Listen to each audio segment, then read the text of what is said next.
La remise en jeu au jeu de Galatasaray qui laisse le soin à Sanoussi de servir Victor Ndidi, pied gauche qui va renverser pour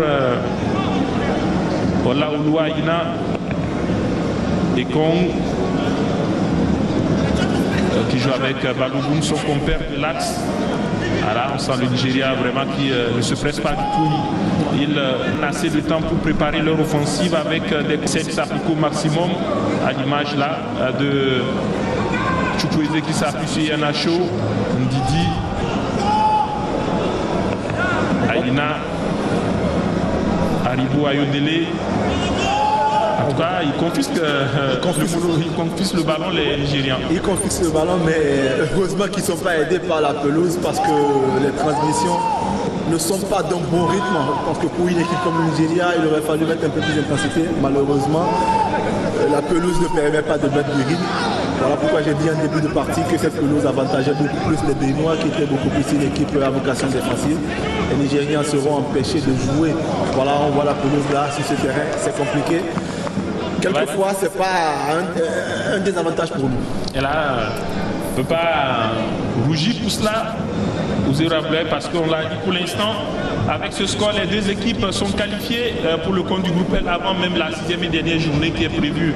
Elle se jouait mardi avec ce déplacement du côté de la Sierra Leone. La Sierra Leone qui a fait match nul et qui, elle, va certainement espérer que ça se passe mal pour les Béninois pour espérer une finale dans quelques jours. Mais pour l'instant, ce n'est pas le cas. Avec la tête de Kong sur ce long ballon de David Kiki. Attention à le duel entre le joueur nigérian Aina et c'est bien Soufou qui a un tout petit peu disparu après le début de match. On l'a quand même senti actif. On n'a pas eu le ballon, mais si, il peut se faire voir sur ce genre de coup. C'est un des meilleurs passeurs du Bénin depuis quelques temps. C'est un garçon qui a un très bon pied droit, donc il va falloir se concentrer sur ce coup de pied arrêté. Et c'est parti pour ce coup de pied arrêté. Et la balle vient travailler directement dans les gants de Okoye Maduka, qui ne se presse pas du tout. Et finalement, il va servir son arrière droit. Et il va falloir qu'on négocie un peu mieux ces coups de pied arrêtés. On subit beaucoup, on n'a pas le ballon, on défend. Donc tous les coups de pied arrêtés doivent être dangereux. Il va falloir se concentrer sur ça. On ne peut pas se permettre de nous amuser sur les coups de pied arrêtés. Il faut bien les négocier parce que ce sont les rares occasions que nous avons pour nous retrouver dans la surface de réparation adverse. Depuis le début de la partie, on n'a presque pas vu un seul attaquant béninois toucher le ballon dans la surface de réparation adverse, hormis les coups de pied arrêtés. Donc il faut bien les négocier. Avec cette descente, Jordan Adeoti, le joueur qui évolue désormais du côté d'Annecy, le décalage pour David Kiki qui centre au point de pénalty, la possibilité, la frappe, la toute première Timounier pied gauche qui passe à côté de la cage de Okoye, mais c'était bien tenté de la part des Béninois parce que c'est important de retrouver ces sensations et sur cette action c'était pas mal. Il fallait parce qu'un papa il marque pas, donc il faut déjà frapper et après on pense à cadrer. Donc pour la confiance, je pense que Steve Mounier, il avait bien raison de tenter ce coup parce qu'il n'a pas eu de ballon dans la surface de réparation et on sait très bien que c'est un joueur qui se nourrit de ce genre de ballon. C'est pas Ronaldo qui pourrait prendre un ballon à 40 mètres de but ou Messi fait 2-3 dribbles et mettre une mine dans la lucarne adverse. Non, Steve Mounier, c'est un joueur qui a besoin de ballon dans la surface de réparation et quand il ne les reçoit pas, il est obligé de tenter ce genre de coup. Les Béninois qui repartent à nouveau avec ce côté gauche, David Kiki qui évolue désormais du côté de la Bulgarie à Montana. Lui, il a pu venir, mais ce n'est pas le cas de Verdon qui évolue du côté de Ludogorets. Haribo, la petite déviation pour Sanoussi, obligé de repasser par Balogun. Et Kong, le capitaine nigérien qui prend son temps pour chercher dans la profondeur Onyekuru, le joueur de Galatasaray. Qui est parvenu à servir bien défendu. Après ce petit pont sur le joueur béninois. Et quel retour de Jodel Dossou. Ouais, Jodel Dossou qui a fait l'effort, on en a besoin. Le point fort du Nigeria, on le sait, je pense que Michel Dussuyer a dû l'identifier aussi, c'est sur les côtés. Si les ballons viennent sur les côtés, vous avez Osimhen qui est très fort de la tête et qui est très fort dans la surface de réparation. Alors s'ils ont des ballons, voilà, c'est quand même subtilement joué par Onyekuru. Heureusement que Genel Le Sou est revenu. Les doubles marquages, il faut les faire parce que si on laisse le seul voilà, donc c'était très intelligent. Un petit point efficace. Il n'était pas que pour le spectacle. Et Chukwueze, le préposé au coup de pied. Attention à la retombée du ballon, fait attention au second ballon, les Béninois avec Haribo, le décalage et là le pied gauche complètement manqué de Yenacho. On se rappellera de cette frappe juste en début de match, pied gauche lourde, presque de 30 mètres, on ne va pas l'oublier. On a parlé tout à l'heure de Onyekuru qui a été rappelé sur la liste après le forfait des deux joueurs du championnat français, la Ligue 1, notamment Samuel Kalou, le Bordelais, qui aurait pu être là sur ce côté gauche. Buteur à l'aller et également le Nantais Moses Simon, effectivement. La sortie de balle au profit des Nigérians alors que le chronomètre petit à petit est en train de tourner. On est déjà à la demi-heure de jeu. Encore un quart d'heure pour la fin de la première partie. Si vous venez de nous rejoindre, sachez que le Bénin et le Nigeria sont à 0 but dans ce match au sommet. Attention, la frappe d'Osimhen n'aura le sol capté par le gardien béninois. Cette combinaison, il faut faire attention à ne pas avoir ce genre de combinaison dans l'axe défensif. Nous avons quand même 3 joueurs, 3 défenseurs en 3. Alors si les Nigériens arrivent à combiner de la sorte dans notre défense, c'est pas bon du tout. Donc il faut vraiment essayer de resserrer les lignes pour que ce genre de combinaison ne se fasse pas voir, qu'ils aillent sur les côtés et qu'on ait un double marquage, oui, mais pas des combinaisons dans l'axe. Les Nigériens qui prennent le temps pour ressortir avec ce dégagement de Ekong. Le renvoi dans le paquet de David Kiki. Là, c'est un festival de balles aériennes qui finalement va sortir au coup.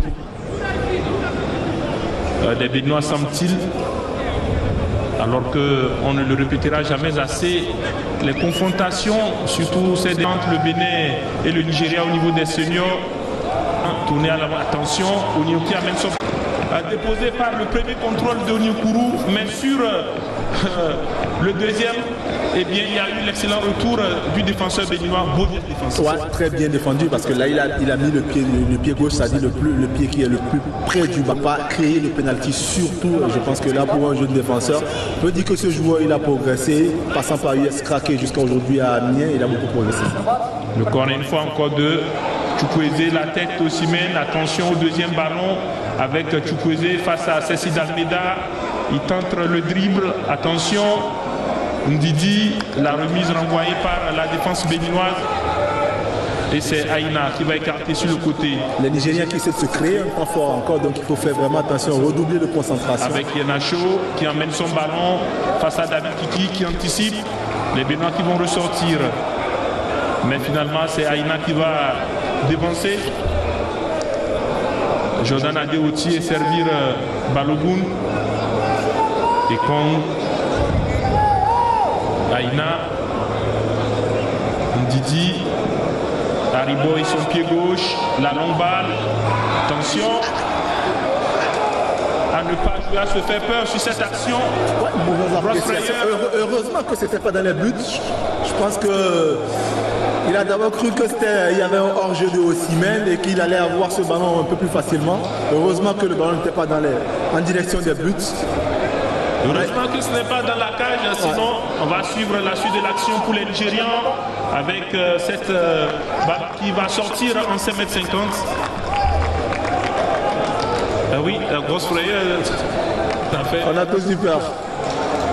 Et ça va, je pense que ça va pas s'arrêter parce que plus il y aura 0-0 et là la tension va encore plus monter parce qu'un but, ça pourrait changer tout. Donc l'idéal serait que les Béninois marquent en premier. Et on l'espère pour les dernières minutes de cette première partie avec la combinaison derrière Yohan Roche, le joueur de Rodez en Ligue 2 qui va chercher dans la profondeur La course de Jodel Dossou, il y a eu la tête de Zanoussi. Simounier, qui est bien pris par la défense nigériane. Attention à la sortie de Onyekuru, le joueur de Galatasaray, qui va accélérer sur le côté. Le relais avec Osimhen. Onyekuru, Victor Ndidi, le changement de côté pour Aina qui évite la sortie du ballon pour les Super Eagles. Son pied gauche pour Chukwueze. Le bon retour de Sebio Soukou qui est venu prêter mes fautes à sa défense. Mais toujours les Nigériens sont maîtres du ballon. Je ne sais pas si vous l'avez remarqué, de la première à la 15e minute, on a vu des Nigériens très très incisifs. De la 15e à la 30e, ils ont cassé le rythme. Et là, de la 30e jusqu'à la 45e, croyez-moi, ça va être pareil. C'est aujourd'hui le football moderne et beaucoup d'entraîneurs jouent comme ça aujourd'hui. Ils s'écrivent des temps forts, ils séquencent des matchs chaque 15 minutes. On y va à fond, 15 minutes pour se reposer. Et c'est comme ça. Donc c'est au Béninois de savoir que chaque 15 minutes, peut-être que les Nigériens vont appuyer sur l'accélérateur. Et par contre, après leur temps fort, essayer d'avoir ce temps fort aussi pour le Bénin. C'est vrai, ça va être compliqué pour nous d'avoir un temps fort de 15 minutes, mais essayer de profiter de cette période où les Nigériens essaieraient de se opposer un peu plus avant de revenir attaquer. Et les Béninois avec Jordan Adeoti dans le milieu terrain, qui joue avec Cécile Dalmeda, qui est 4 pour Yohan Roche, qui retrouve Cécile au milieu terrain. Attention, Cécile qui tergiverse face à Victor Didier, heureusement qu'il se reprend et il parvient à servir Cédric Kountonji, le défenseur de Clermont-Ferrand, coéquipier de Jodel Dossou en club, le centre-pied gauche qui ne parvient pas à Simounier. La récupération nigériane avec Wilfried Ndidi qui sert à Yodele Haribo et son pied gauche. Aina. Ekong. Yenacho qui repasse par Léon Balogun. La balle est maintenant dans les pieds de Zanoussi. Récupération de Ndidi. Latéralement qui sert Ola Aina. Haribo et la bonne récupération de Cédric Kountonji et la relance de Khaled Adeno et le tac défensif de Cédric Kountonji. Les Béninois quand même qui sur cette séquence sont parvenus à fermer les espaces pour les Nigériens. Ouais. Cédric Kountonji aujourd'hui c'est un joueur sûr, un des meilleurs joueurs de son club et même dans le championnat. Je pense que c'est grâce à lui que cette défense de Clermont a pu se stabiliser. Donc sur ce point on n'a pas de problème, mais je pense que défensivement on a de très bons joueurs. C'est vraiment dans la production, dans le jeu que ça pêche un peu. La longue remise en jeu de Aina, la déviation de Osimhen directement dans les gants de Satuné Alagbe. On sait que le Nigeria, l'objectif c'est de retrouver la Coupe du Monde l'année prochaine du côté du Qatar. C'est pour cette raison pour les gros, on va suivre cette remontée de Youssoupha Soba par Onyekuru. Le dégagement de la défense nigériane. Et ça repart aussitôt avec la remontée de Ekong qui s'assure son compère de la défense Balogun. Empêcher Didi, c'est facile, il arrive à se retourner, faire 1, 2, 3 pas avec le ballon. Heureusement que là il rejoue le ballon derrière, mais il faut l'empêcher d'avoir les ballons. Parce que c'est lui, tout tourne autour de lui. Donc s'il a un peu trop facilement les ballons, voilà, sans opposition, parce qu'il se retourne là, c'est un peu trop facile.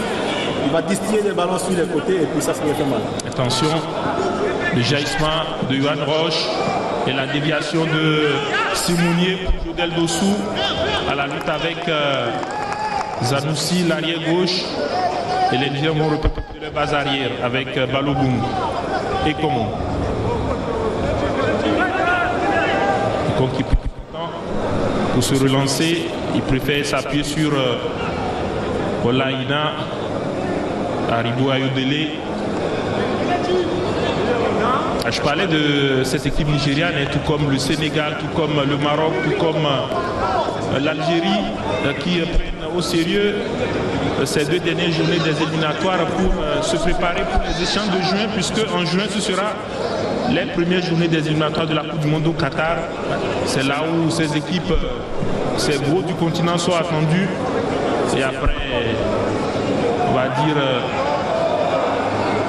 va va suivre cette action, le pied gauche à destination de Onyekuru, le crochet, il attend le soutien de Ignacio Labarre qui passe largement à côté de la cage. Je pense que Cédric Nkondi qui contre ce ballon, voilà, il y a corner, je pense que Cédric Nkondi est venu contre ce ballon parce que ça aurait pu faire mal, parce que ça partait vraiment bien. Voilà, un bon ballon, le contrôle, là, quel délice. Ah, franchement, c'est... On voit les grands joueurs.